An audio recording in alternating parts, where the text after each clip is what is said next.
好啦，跟住咧就到第1.3題啦。咁第1.3題咧就呢一題咧幾難嘅。咁咧，但係咧揀錯人咧就應該即係揀咗啲無厘頭嘅人咧，就應該唔會太多嘅。咁咧佢講咩咧？首先咧，佢哋就講啦，有 bullet A 同 B 啦。咁咧就佢哋係用 3A 同 3B 嘅 velocity 啦。咁然之後咧就喺個 same location of Earth surface 嗰度咧就射啦。咁然之後咧射咗之後咧，A 咧係 arrive 先過 B 嘅。咁然之後咧問你嘅係咧 A 同 B 邊一個嘅組合咧係 OK，係可以造成呢一個效果嘅。咁咧首先我哋知道啦，velocity 咧最重要記嘅就3個啦。V 等於開方 gm over r 咧就係圓形啦。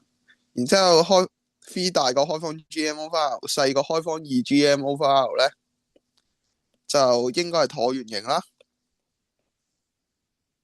咁然之後咧，如果 V 大過或等於咧呢個開方2gm over r 咧，就應該咧無限遠嘅，亦即係 escape velocity。咁我哋睇下先，C 同 D 先啦。C 同 D 你將佢乘翻去呢一個1.5開方 gm over r 咧，你將個1.5乘翻入去，就應該會等於1.5嘅 square gm over r，咁應該會等於2.25 gm over r，咁就會 escape 噶咯。咁呢兩個 escape 咁就一定錯啦，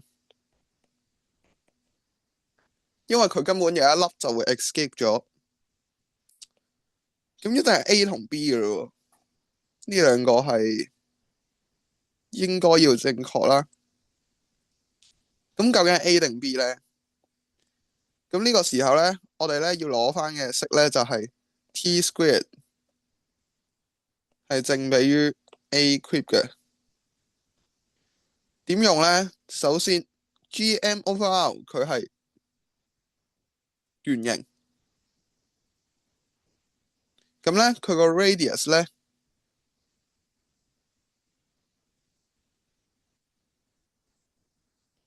就應該係圓形啦。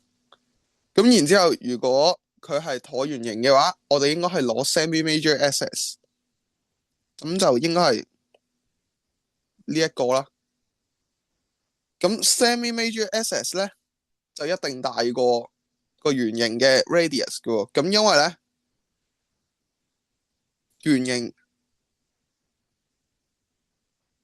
應該會係咁樣啦。當呢度中心係地球，咁然之後咧，你個橢圓形嘅 semi-major axis 咧應該會呈現一個咁樣嘅樣啦。咁呢度係 semi-major axis，呢度係 radius。咁 semi-major axis 咧就一定大過個 radius 嘅。咁所以咧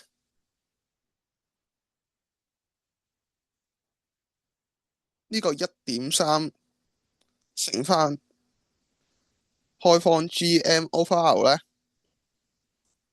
呢個大啲嘅 velocity 咧就預示住一個大啲嘅 radius，亦即係一個大啲嘅 A。咁所以咧佢嘅 period 咧就會上升啦。咁咧就可以做到咧 A 咧係去到先，而 B 咧係遲啲去到嘅。咁所以咧答案咧就係 A 啦。